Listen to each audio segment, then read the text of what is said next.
ധ്യാനം, അതെങ്ങനെയാണ് നമ്മൾ പരിശീലിക്കുക? നമ്മുടെ ജീവിതത്തിൽ വലിയ പരിവർത്തനം വരുത്താൻ കഴിയുന്ന ഈ മെഡിറ്റേഷനെ കുറിച്ച് വൈദിക ധർമ്മം വാചാലമായി പറയുന്നുണ്ട്. വൈദിക ധർമ്മം പറയുന്നത് ഏറ്റവും ചുരുങ്ങിയത് 2 നേരം നിങ്ങൾ മെഡിറ്റേറ്റ് ചെയ്യണം എന്നാണ്. ആ മെഡിറ്റേഷനെ കുറിച്ച് നമ്മൾ മനസ്സിലാക്കേണ്ടതാണ്, പഠിക്കേണ്ടതാണ്. കാരണം ലോകത്താകമാനം വലിയ തോതിലാണ് മെഡിറ്റേഷൻ ഇപ്പോൾ പ്രചരിച്ചുകൊണ്ടിരിക്കുന്നത്.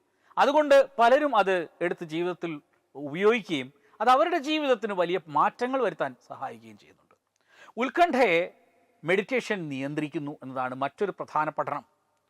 സ്ട്രെസ്സ് കുറയ്ക്കാൻ മെഡിറ്റേഷൻ സഹായിക്കുന്നത് ഫലത്തിൽ ഉത്കണ്ഠ കുറയ്ക്കാനും, അതായത് ആങ്സൈറ്റി കുറയ്ക്കാനും സഹായിക്കും. 47 ആളുകളിൽ മെഡിറ്റേഷൻ ഉപയോഗിച്ച് നടത്തിയ ഒരു പഠനത്തിൽ 1 വർഷത്തിലേറെയായി വിഷാദവും ഉത്കണ്ഠയും വേദനയും സഹിക്കുന്ന വ്യക്തികളിൽ വലിയ മാറ്റം ഉണ്ടാകുന്നതായിട്ട്, അതായത് ആ പ്രശ്നങ്ങളെല്ലാം കുറയുന്നതായിട്ട് കണ്ടെത്താൻ സാധിച്ചു. അപ്പോൾ വലിയ തരത്തിലുള്ള ഉത്കണ്ഠയും വിഷാദവും ഒക്കെ ഉണ്ടാകുമ്പോൾ അതിന് യോഗം അത്യാവശ്യമായി ഉപയോഗിക്കേണ്ട ഒന്നാണ് എന്ന് ഒരുപക്ഷെ ലോകത്ത് ആദ്യമായി കണ്ടെത്തിയത് വേദങ്ങളാണ്. അതേ തുടർന്ന് അത് കൃത്യമായി വേദജ്ഞനായ ശ്രീകൃഷ്ണ ഭഗവാൻ അദ്ദേഹത്തിൻ്റെ ഭഗവത്ഗീതയിൽ ശ്രീകൃഷ്ണൻ അർജുനന് ഉപദേശിച്ചു കൊടുക്കുമ്പോൾ അതിൻ്റെ പേര് അർജുന വിഷാദ യോഗം എന്നാണ്. വിഷാദത്തിന് അടിമപ്പെട്ട, ആങ്സൈറ്റിക്ക് അടിമപ്പെട്ട, ഒരു ഡിപ്രഷന് അടിമപ്പെട്ട ഒരു വ്യക്തിയുടെ എല്ലാ ചാപല്യങ്ങളുമാണ് അർജുനനിൽ നമുക്ക് കാണാൻ കഴിയും.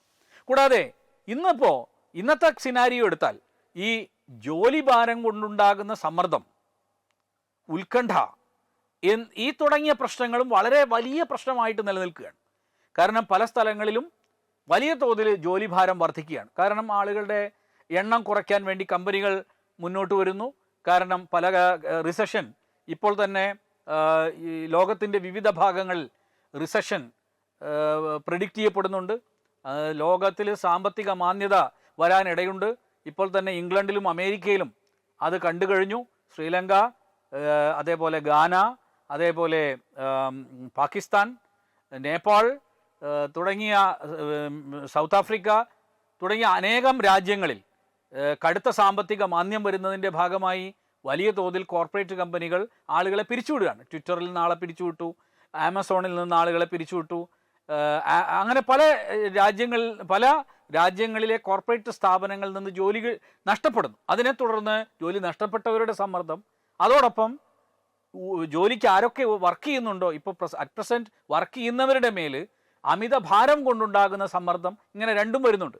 അതേപോലെ ഉത്കണ്ഠ, ആങ്സൈറ്റി വർദ്ധിക്കുന്നു. ഇതിനെല്ലാം ഒരു പരിഹാരം മെഡിറ്റേഷനിലൂടെ നമുക്ക് കണ്ടെത്താൻ കഴിയും. വൈകാരികമായി ഒരുപാട് പരിവർത്തനം വരുത്താൻ നമുക്ക് കഴിയുമെന്ന് മെഡിറ്റേഷൻ നമുക്ക് ഒരു എംഫ്രിക്കൽ ഡാറ്റയായിട്ട് കണ്ടെത്താൻ സാധിച്ചിട്ടുണ്ട്. അതായത് നമുക്ക് കൂടുതൽ പരീക്ഷണങ്ങൾ നടത്തിക്കൊണ്ട് ആ മെഡിറ്റേഷൻ ഉപയോഗപ്പെടുത്തുകയും ജീവിതത്തിൽ പരിവർത്തനം വരുത്താൻ സാധിക്കുന്നതായിട്ടും കണ്ടെത്തിയിട്ടുണ്ട്. HIV അണുബാധ സന്തോഷപൂർണമായ ഒരു ജീവിതത്തിന് തടസ്സമല്ല. HIV അണുബാധയ്ക്ക് ഫലപ്രദമായ ചികിത്സ ഇന്ന് ലഭ്യമാണ്. ഇതിന് യഥാസമയം അണുബാധ കണ്ടെത്തുന്നതും കാലേക്കൂട്ടി ചികിത്സ നടത്തേണ്ടതും അത്യാവശ്യമാണ്.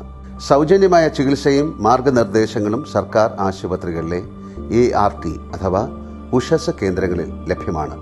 ആരോഗ്യ സംരക്ഷണം ഓരോരുത്തരുടെയും ഉത്തരവാദിത്തമാണ്.